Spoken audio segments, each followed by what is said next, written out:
So, what do you think about our last big question? Tell us, please. Is it wrong to modify your body? Now, by the way, if you'd like to be in the audience at a future show, you can email audience@mentorn.tv. We're in Walsall next Sunday, Cardiff on the 1st of March, and London the week after that.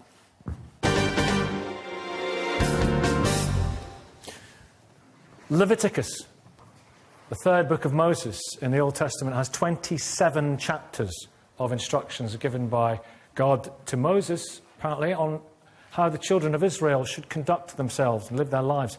Verse 28 of chapter 19 bans tattoos. Not that young people seem to be paying much attention. Nearly a third of 16 to 44-year-olds have a tattoo. Many, more than one. And last week, a Vatican Assembly on women's issues decried plastic surgery as being aggressive towards the feminine identity. But in America, there's a church actually encouraging body modification as a way to experience the divine by strengthening the bond between mind, body, and soul. Is it wrong to modify your body? Pastor David, it's all about whose body it is, right? Yeah. Is your body your body? Yeah, I think based on religious stand, is your body your body? It's not. Your body's not your body? It's not my body. Whose body is it? Yeah, because the Word of God tells us that our body belongs to God. That's not your body, it's God's body. Yeah, it's God's body. So, and you wouldn't want to do what God wouldn't, do to his body, to that body. So he gave us the body, so it doesn't belong to us. So which means we shouldn't have a sentiment that, because I have my body. Because whatever you do to your body, most of the time based on the present condition or situation you are at that point in time, which could change at any point in time. The way I think 20 years ago, it's not the way I'll be thinking now. So which means if you choose to do it now, to change any part of your body, put tattoo or to do something sinful. Sinful. As far as I think it's sinful because your body is not your body. No, it's God's body. It's God's body. So it's kind of leasehold situation until Now, what about somebody who's needs gender reassignment because they're clearly in the wrong body and born of the wrong sex, and they need gender reassignment? That's quite a look on your face there. Anyway, I think I don't think you're going to go with this one, are you? As far as I'm concerned, I think the only way,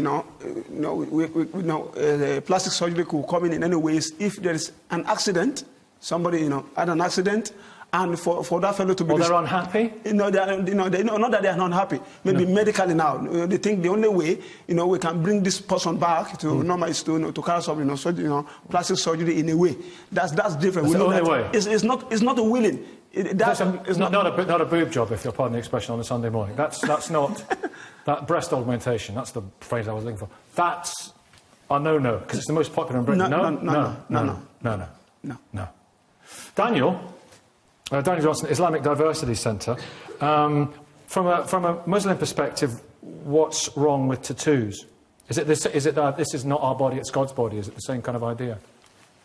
Well, I do agree with much of what the pastor said, but I look at it in an Islamic way, you could say. As a Muslim, I believe that the whole universe is an infinite series of God's signs pointing to God, the creator of the universe. And to unnecessarily modify God's creation is to build a barrier between us as human beings and God, the Creator. There are, of course, exceptions. Some Muslim scholars that I've consulted are even of the opinion that a person can have plastic surgery if they're depressed without getting it. But I personally feel that that's a bit of a dodgy road to go down. I think you can't improve upon perfection, and the creation of Almighty God is a wonder in and of itself, and we should appreciate it for what it is and modify it as little as little as possible. I've got the Vatican said that if a woman has her face done, it compromises the humane expression from the face, and it reduces a woman's ability to empathise with others. Do you agree with that? I don't know about that. I mean, I'm not... Because some people would say the niqab is a similar problem that, Well, the difference between plastic surgery or tattoos and any form of clothing, of course, is that clothing is temporary. It can be put on and taken off. My uncle very aptly compared getting a fashionable tattoo to having a pair of flared trousers grafted to your body. Once it's there, it's permanent, and it has disfigured a person As for you life. well know. As I've got tattoos myself. But from before I became a Muslim, I'm an idiot, just like everybody else. And if I can preach for one moment, any youngsters out there, if you're 16 and thinking about getting F off tattooed across your stomach, as I did, don't do it. It's not a good idea. No, no. Must be a problem going swimming, perhaps. Especially in prison buildings. Mind you, if someone's hogging the lane, you know. Who's going to read it? Well, it's also says, just one more. Yusuf Qaradawi, the respected Islamic scholar, I got his book about the rights and wrongs. Believe you me, it is one of my favourite books. I recommend it. He says that it's actually haram for women to pluck their eyebrows. Is it wrong to pluck your eyebrows? Well, look at it this way, Nicky. Sounds like a yes to me. Well, let me answer it this way, and I'll be as brief as possible. Were I to borrow a car and take it back to its owner, having scratched into the bonnet, Daniel loves Jacqueline, and having put out one of the windows for no good reason, there's good reason to assume that the car owner would be annoyed. And similar to what the pastor said, I believe our bodies and everything Eyebrows belongs grow to God. back. And God has the right, he has the right to give us instructions as to what we should and shouldn't It's do with wrong our to pluck bodies. eyebrows, yeah? I believe, let me finish on this point.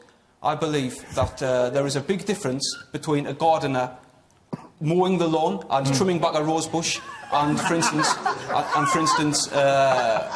you know, pouring engraving NUFC and a crude image of Kevin Keegan on it with hydrochloric acid. There are some things which we can do with our body which are good, and some things which are actually defacing our bodies. Right. Body art. You've got body art. King of Inkland. Where are you in this debate? What do you think? There's been a resurgence of tattoos in the last decade or so. They've been around since mankind started. And you look at cultures around the world, there are communities. What inspired me, I was 9 when I saw Maori people, and that's a rite of passage in their community. And then there's people and tribes in Africa that modify their body in scarification. Is it all over everything? Yeah, I'm tattooed from head to toe, even my eyeballs. Yeah. And sorry? My eyeballs are tattooed as well, which is an extreme body modification to do. You're telling me, what was it? Was it sore? It was uncomfortable, but with what you're saying about 16... Can I ask you, is everything tattooed? Yeah, everything's tattooed. Everything? Yeah, everything's tattooed. You must have trusted... That's the thing, there's ethics in the tattoo industry, I'm glad, but there are some people, like you said, 16, which is wrong. You have to be 18 to have a tattoo. However, I was 9 when I knew I wanted to put artwork on my body. And this is the difference. I love art. I've always loved it from a young age. The difference is I can't draw very well. So unlike a Pablo Picasso or a Leonardo da Vinci putting their artwork out, I allow artists to put it on my body as the canvas, as the walking art, whether you like it or not. But I believe that we have the right to change our bodies, because whether it's tattoos or whatever you eat, you are what you eat. You know, your lifestyle falls into that element. So tattoos, body modification, for me, is a spiritual journey. What about people... Fiona's dying to come in here. You've had a big smile on your face since we started. I know some of the things you're hearing. And I'll come to you and let you have your say in a second. But what would you say to youngsters who want to have a tattoo, and it might just limit their job opportunities? Would that... Yeah, well, there are the situations where it could limit a job on it being visible, but we are the most tattooed nation. It's been said that we're the most tattooed nation in the entire world, where people can get discreet tattoos and covered up. This is 2015 now. There are... Have you got a passport? I do have a passport now. Yeah. The government denied me my passport because of my legal name. But that's part of my lifestyle. I changed my name, which you're legally entitled to do. But the government said they wouldn't give me the passport because of my name. But that's my lifestyle. That's something totally different. So I changed my name, changed my body to how I like to live my lifestyle. But anyone out there that wants to get a tattoo that's visible, there has to be ethics in the industry as well, where if you haven't got like visible tattoos in the first place or heavily covered, the tattoo artist shouldn't do it unless you're knocking on his door for 2 or 3 years. Can I ask you, what is tattooed on your most intimate part? What is tattooed? Is it a picture of something? No, I have full colour. I just have full colouring. Full colouring, OK. Fiona, you wanted to come in. You started getting exercise when we were talking about plucking eyebrows, didn't you? Yeah, well, if I want to pluck, I will pluck. Thank you. And it's freedom. Well said. Yeah, it's freedom of expression. And carefully said as well, yeah. Yeah, I was very careful. And it's freedom of expression. Yeah. He's not harming anyone. That's his choice. Give him a round, body up, give him a round of applause. It's his life, it's his body. Let's hear it. Just quickly with religion, though, because religions always clash, whatever religion you're on. One religion might disagree with another person's religion. Really? Obviously, yes, stating the obvious. But the body modification, I've got friends on the other side of the world that are part of the Church of Body Modification, and I disagree with it from being a religious point of angle. I believe it should be a spiritual journey, because 26 years ago I started this journey, and I was 9 years old when I knew I wanted to be on this journey. Daniel first, then David, yeah. I suppose it all really comes down to whether you take the position that myself and Pastor David take, that our bodies, like everything in the universe, ultimately belong to God or not. If you do see the world the way I do, that everything God has created belongs to him and he has the right to give us instructions as to how we live, then things make sense. But if you don't, if you're an atheist or you believe in a God who's just made the world and then fallen asleep, then yes, these rules and regulations will seem absurd. It comes down to that one issue. Women aren't allowed to pluck eyebrows. That's fine. But let me ask one more. Yeah. Do you shave? Are men allowed to pluck eyebrows? I don't know, in all honesty. I don't know. All right, OK. Sorry, what was your question? Does he shave? What? Does he have a shave? Don't ask me. Do you have a shave? Well, do you have a shave? Occasionally. I mean, then you shave. So what's wrong with plucking? Well, I'm not saying.